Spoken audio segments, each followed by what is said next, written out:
Hey everybody, it's Miss Jan back again from Be Me Kids.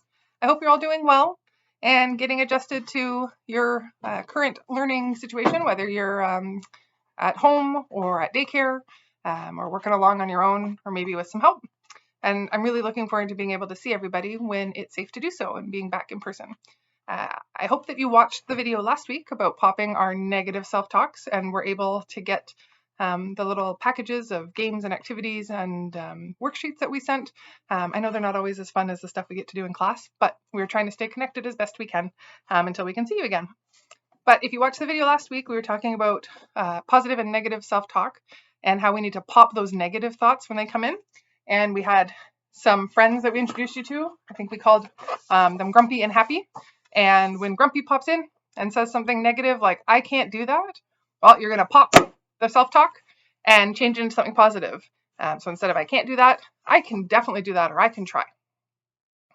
So today we're going to read a book called The Thing Lou Couldn't Do by Ashley Spires.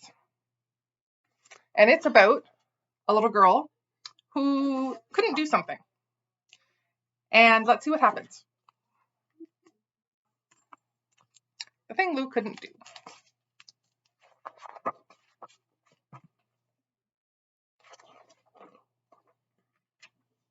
This is Lou.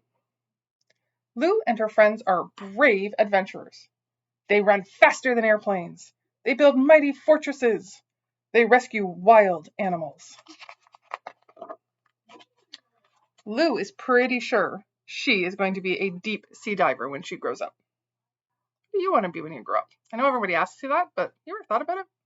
I used to want to be a professional baseball player, because you guys will remember that I play baseball. And to this day, there still isn't a girl that plays professional baseball, so maybe someday. Or a race car driver, or maybe a pirate. Let's play pirates. Yeah, we'll just need a ship. Up there, the tree can be our ship. I don't think Lou seems so excited about that. This is new. Lou has never climbed a tree before. I will be an adventurer, says her friends. Lou loves adventures, but this adventure is up. She likes her adventures to be down. Lou suggests a not up the tree game, but her friends have made up their minds. Come on, Lou.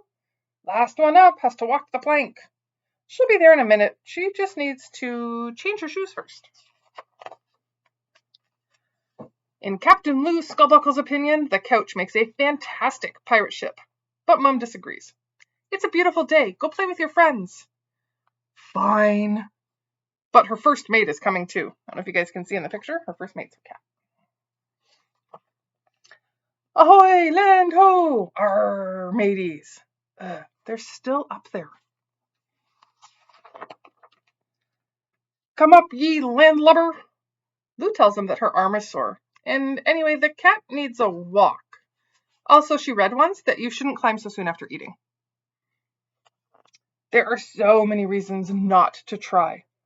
I stepped on a slug this morning. His funeral's in 5 minutes. I just found out I'm part fish and need water to survive. So if you'll excuse me, I'll be in the bathtub for the rest of my life. That asteroid is headed right for us. Run! My tummy hurts. I need to sit down. Those sounds like lots of reasons, don't they? But the biggest one, I can't climb a tree. We'll show you how. She wishes her friends would just leave her alone. She's fine down here. Besides, she doesn't even want to climb. What's so great about climbing trees anyway? I can see all the way to the North Pole from here. The treasure is that way. Arr. Oh, that does look pretty great. If only Lou could climb trees. Her cat's up in the tree, and he just says, meow. And Lou thinks to herself, show off. Maybe she can get up there without climbing. There must be lots of other ways to get up a tree. Trampoline? Pole vault? Helicopter? Sadly, helicopters are a little hard to come by. We're under attack! All hands on deck! It's a call for help. Shiver me timbers, those scallywags need a captain. It's time for Captain Lou Skullbuckle to climb aboard. This pirate captain has faced some pretty scary things. Sea monsters, hurricanes, even a super bad brain freeze. And now Captain Lou Skullbuckle is going to do the scariest thing of all. She's going to climb this tree. Urgh, urgh, she must be nearly there. Huh? She hasn't made it very far. Thud. She knew it. She can't climb. Are you okay? Meow. Not yet, anyway. Last one to the castle has to swim the moat. She'll be back later. Maybe even tomorrow. After all, Lou loves an adventure. So what do you think about the story and Lou climbing the tree? She made up a lot of excuses for why she couldn't climb the tree.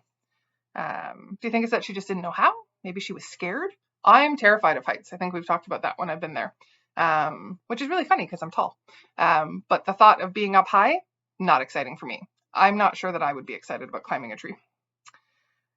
But Lou doesn't know how to climb it, and that's her challenge. And she decides that she wants to get out of doing the challenge. She made up all kinds of excuses. Remember, she stepped on a slug. She needed new shoes. She found out she was part fish. That was my favorite, because I joke all the time that my kids are fish. She really just didn't want to try because she didn't know how to do it. Then when her friends really needed someone to step in, they needed her, Captain Lou Skullbuckle, she set the goal to climb the tree. And she tries and doesn't quite get there, but she decides to keep trying. Remember at the very end, she says that she'll be back, maybe not today, but she'll come back tomorrow. And because she loves an adventure and she's going to try it. Maybe there's some other ways. Lou thought about maybe using a helicopter.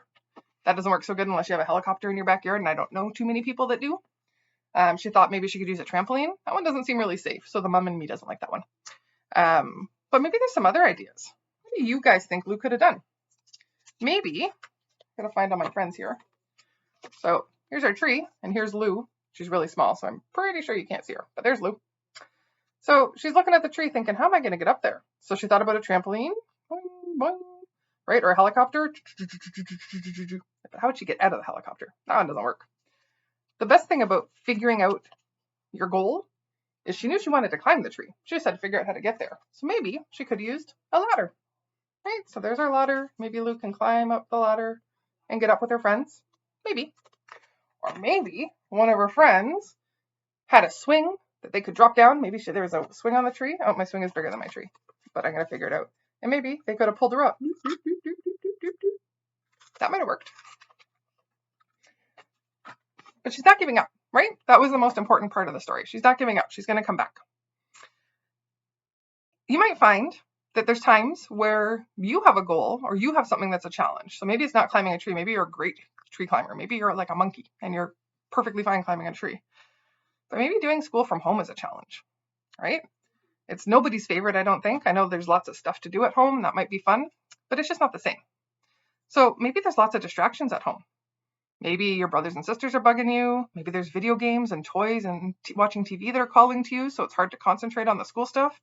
Maybe even your pets are a distraction. I know my big kid was sitting with both our dogs on his lap trying to do virtual school. And he's in high school, and it was a little bit tricky for him. So they're a distraction, but they're really soft and fuzzy, so it's hard not to be distracted. But a good strategy when you have a challenge is to look at the big challenge and set small goals, because it's a lot easier to achieve a small goal than to try to do the whole big thing. I am going to do the most amazing virtual school ever. That might be a pretty lofty goal. But maybe your teachers asked you to read a book, and that seems like a lot to do. Well, could you maybe read 5 pages every day? That's a goal that most of us could achieve. If reading's a struggle for you, maybe you can work on reading 1 page really well and get really good at that 1 page. That's a goal, and it's still leading you. It's a little step leading you towards the big goal of finishing the book. Or maybe you have to do a math sheet, and that seems like a lot because there's a lot of questions. Well, maybe you could say that you're going to do 5 questions this morning, and maybe you'll do 5 questions tomorrow morning and have them checked to make sure. And if you struggle with them, you can ask for help. But you're setting a small goal to get to the big end, if that makes sense. So the big thing is, just like Lou, when you want to achieve something, right? If you have a big goal, you want to get there, give yourself small little steps to get there so it doesn't seem so overwhelming. So I hope that you enjoyed our story. I really like that one. And I know for my grade 4s and 5s that maybe it's a little kid book, but it's still a really cute story. I thought it was fun. The public library did I don't know if any of you saw them, but they did in the summer these story walks where you could walk along different places. We happened to be in Nova Scotia when we saw it, but they had the book out on little pieces of cardboard that you could walk and see the story. And that's how we first found out about the story. And we thought it was a great idea. And now we've been working on setting goals. So I hope that you guys have a great rest of your week and that you're able to set some small steps to get to your bigger goals. And we'll talk to you next week.